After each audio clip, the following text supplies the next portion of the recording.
L'œil du patriote du mercredi 11 décembre 2019 à lire sur www.info-apareco.com. Alerte! Attention, attention! Les faux maïmaï répondent à l'appel de Félix Tshisekedi et Paul Kagame. Le mercredi 4 décembre dernier, la presse congolaise avait fait grand écho de la création depuis le 29 novembre 2019 d'une nouvelle plateforme des groupes armés dans l'est de la République démocratique du Congo. Cette coalition comptait, disait-on, 6 puissants groupes armés du Nord et Sud Kivu, du Maniema ainsi que de la Tchopo. La même presse précisait que ces groupes avaient décidé de se coaliser pour donner naissance à un front commun dénommé Réseau des patriotes résistants congolais, en sigle RPRC. Il s'agit des 6 groupes ci-après. 1. Nduma Defense of Congo Rénové, de Chimirai Mwisha Guido, qui opère à Walikale, Masisi, Rutshuru et Lubero, au Nord Kivu, à Lubutu au Maniema et Bafouassende dans la Tchopo. 2. Maïmaï Kifuafua, de Delphin Baenda, qui opère au Nord et Sud Kivu. 3. Maïmaï Simba, UPLD, de Luc Yabili, qui opère dans la Tchopo.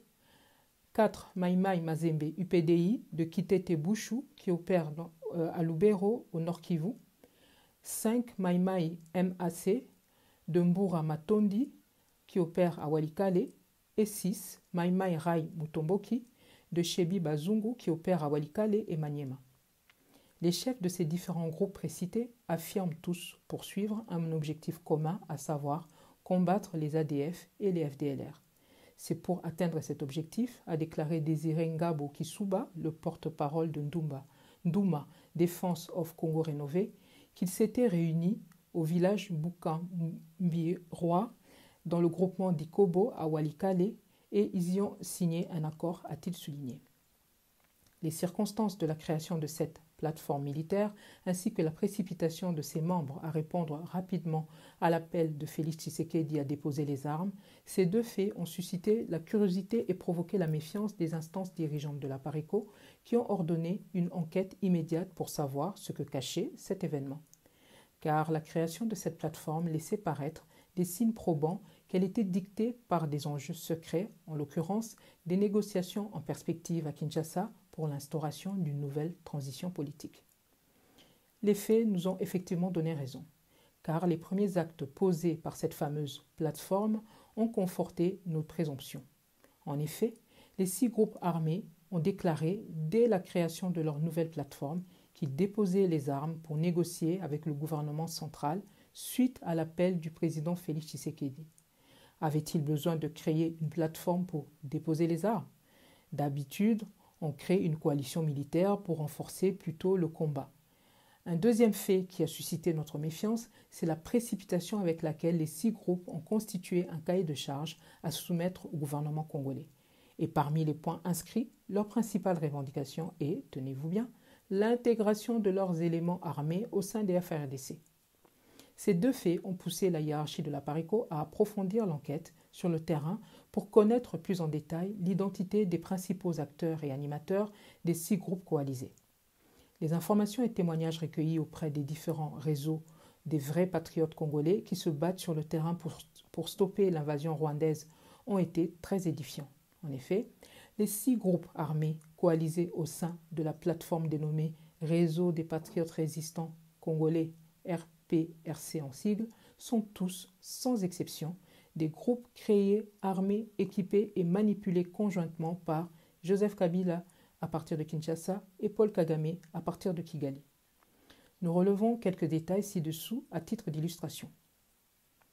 M. Chimirai Mwisha Guido, membre de l'état-major du groupe Nduma Defense of Congo Rénové, est un agent patenté de Joseph Kabila et il évolue à la fois sous les ordres de Kigali de Paul Kagame.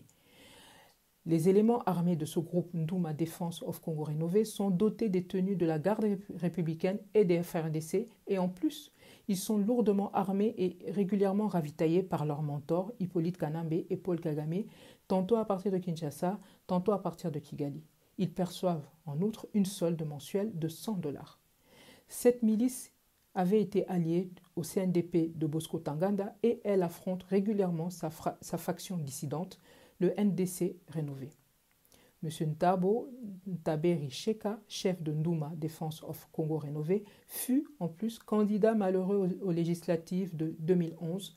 Il avait soutenu la candidature de Joseph Kabila à la présidentielle.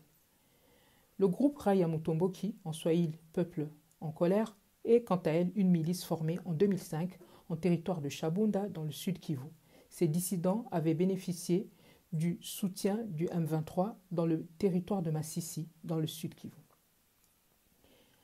Tous les témoignages recueillis ont confirmé que les 6 groupes armés et milices locaux sont constitués de militaires rwandais. Ceux-ci n'ont pas l'intention de combattre le régime d'occupation en RDC qui les soutient totalement. Comme on peut donc le constater, la stratégie de Kagame, Roubaix et Kabila consiste à se servir de l'appel lancé par Félix Tshisekedi sur leur conseil pour injecter dans les FRDC une nouvelle vague d'éléments rwandais. Les derniers massacres à Beni, qui ont fait plus de 100 victimes en moins d'un mois, n'auraient pas eu lieu s'il n'y avait pas eu les troupes rwandaises issues de la milice Ngomino de Roubaix et Maurice Nyarugabo, intégrées dans les FRDC et mutées à Beni. Ce sont ces Rwandais-là qui, sous l'uniforme des FRDC, surprennent nos populations et les massacrent allègrement.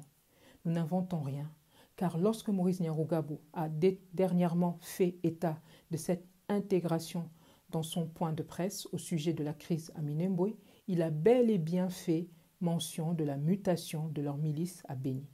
Malheureusement, les Congolais n'y ont pas prêté attention. Que les Congolais ne tombent donc pas dans le piège.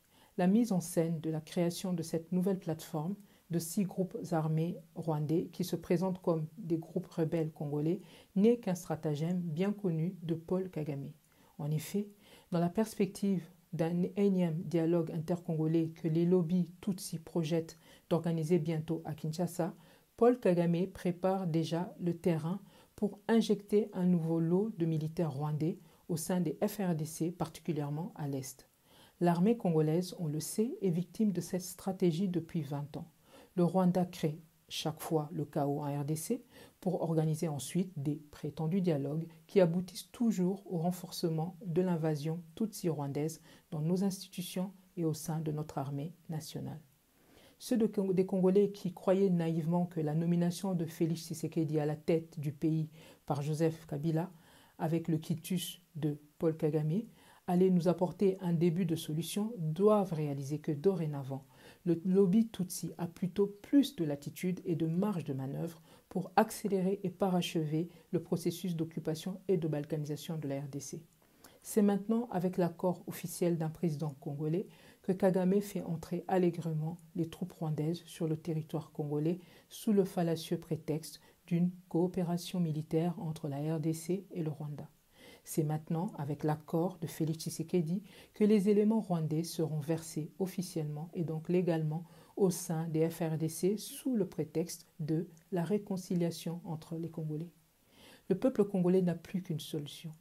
Stopper la coalition diabolique FCC-Cash et n'accepter aucune compromission de ces politiciens de la prétendue opposition qui voudront nous ramener dans le cercle vicieux des négociations politiques qui permettront une fois de plus à l'ennemi de parachever son plan de destruction du Grand Congo.